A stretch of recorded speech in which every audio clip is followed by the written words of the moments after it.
नमस्कार, मैं हूं प्रभाकर मणि तिवारी। आप देख रहे हैं मेरा एक खास कार्यक्रम पॉलिटिक्स विद प्रभाकर। आप जानते हैं पश्चिम बंगाल विधानसभा चुनाव में हैट्रिक जमाने के बाद सत्तारूढ़ तृणमूल कांग्रेस अब त्रिपुरा, असम और सुदूर पूर्वी तट पर बसे गोवा में अपने पांव पसारने की कवायद में जुटी है। त्रिपुरा में टकराव बढ़ने लगे हैं। वहां सुष्मिता देव को प्रभारी बनाया गया है। तृणमूल कांग्रेस के विस्तार का वहां टकराव बढ़ने लगा है सत्तारूढ़ बीजेपी के साथ। पार्टी ने अब अपना ध्यान केंद्रित किया है तटीय राज्य गोवा पर, और इसी सिलसिले में मुख्यमंत्री ममता बनर्जी इस महीने की 28 तारीख को 5 दिनों के लिए गोवा दौरे पर जा रही हैं। उस दौरान कई प्रमुख नेताओं और हस्तियों के पार्टी में शामिल होने की संभावना है, और वहां भी टीएमसी ने अपना प्रचार अभियान शुरू कर दिया है। इससे पहले आज सुबह ममता ने अपने ट्वीट के जरिए तमाम विपक्षी दलों को बीजेपी के खिलाफ एकजुट होने को कहा, अपील की, और उन्होंने अपने इरादे साफ कर दिए हैं। आप जानते हैं गोवा में भी अगले साल की शुरुआत में चुनाव होने हैं, वहां बीजेपी की सरकार है। और तो आज की चर्चा तृणमूल कांग्रेस के गोवा अभियान पर, गोवा में उसकी गतिविधियों पर। और आगे बढ़ने से पहले एक बार आपसे अनुरोध कर दूं कि अगर चैनल जचे तो सब्सक्राइब करें, मित्रों और परिजनों के साथ शेयर करें और घंटी का निशान भी दबा दें। इसके साथ ही आप राजस्थान सीरीज़ देख रहे होंगे, उसमें कल यानी रविवार 24 अक्टूबर को सुबह 11 बजे देखें। आध्यात्म और आस्था का केंद्र राजस्थान में जो पाकिस्तान सीमा पर है, तनोट माता का मंदिर और लोंगेवाल बॉर्डर पर स्मारक और लोंगेवाल की कहानी, तनोट माता की कहानी, ये देखना मत भूलें सुबह ठीक 11 बजे रविवार को। आइए चलते हैं गोवा की ओर।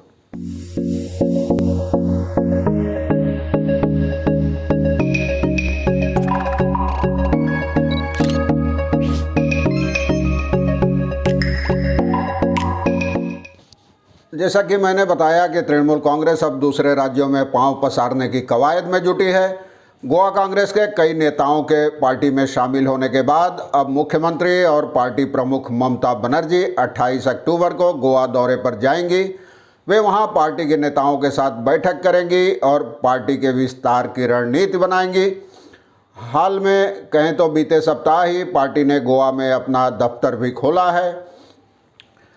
5 दिनों के दौरे के बाद ममता बनर्जी 1 नवंबर को कोलकाता लौटेंगी। वहां पार्टी का प्रचार अभियान शुरू हो गया है। गोवा के पूर्व मुख्यमंत्री और लंबे समय से विधायक रहे लुइजिनो फलेरियो समेत कई नेता पहले ही पार्टी में शामिल हो चुके हैं। अब तृणमूल कांग्रेस की निगाहें गोवा के सितारों पर है। सूत्रों का कहना है कि मुख्यमंत्री के दौरे के दौरान गायक लकी अली और सामाजिक कार्यकर्ता नफीसा अली, गायक रेमो फर्नांडिस समेत कई लोग तृणमूल कांग्रेस में शामिल हो सकते हैं। पार्टी के राज्यसभा सदस्य डेरेक ओब्रायन गोवा में लकी अली और नफीसा अली से पहले ही मुलाकात कर चुके हैं।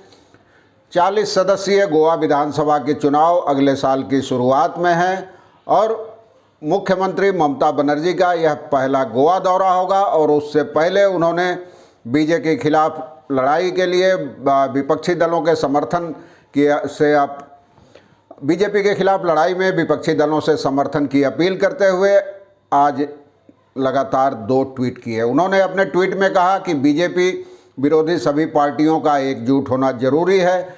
मैं 28 तारीख को अपनी गोवा यात्रा की तैयारी कर रही हूं। मैं सभी व्यक्तियों, संगठनों और राजनीतिक दलों से बीजेपी और उसके विभाजनकारी एजेंडे को हराने के लिए एकजुट होने की अपील करती हूं। गोवा के लोगों ने बीते 10 वर्षों में काफ़ी कुछ झेला है। तो मैंने आपको बताया कई लोग शामिल हुए। बुधवार को अभी उत्तरी गोवा कांग्रेस सेवा दल के प्रमुख उल्लास वासनकर भी अपने समर्थकों के साथ टीएमसी में शामिल हो गए। कांग्रेस महिला विंग की पूर्व महासचिव प्रिया राठौड़ भी पार्टी में आ गई हैं, और लुइजिनो फलेरियो तो पहले ही आ चुके हैं। कोलकाता आकर उन्होंने पार्टी में 29 सितंबर को पार्टी का दामन थामा था।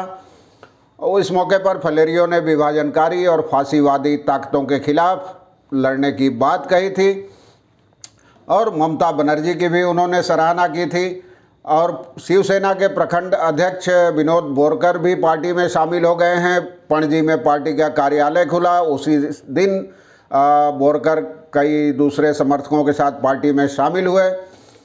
और आंकड़ों के लिए बता दूं, राजनीतिक समीकरण गोवा का 2017 के विधानसभा चुनाव में कांग्रेस को 40 सदस्यीय सदन में सबसे ज़्यादा 17 सीटें मिली थी, जबकि बीजेपी को 13 सीटें मिली थी। हालांकि कांग्रेस को पछाड़ते हुए बीजेपी ने क्षेत्रीय दलों के साथ हाथ मिलाकर वरिष्ठ नेता मनोहर पर्रिकर के नेतृत्व में सरकार बनाई थी।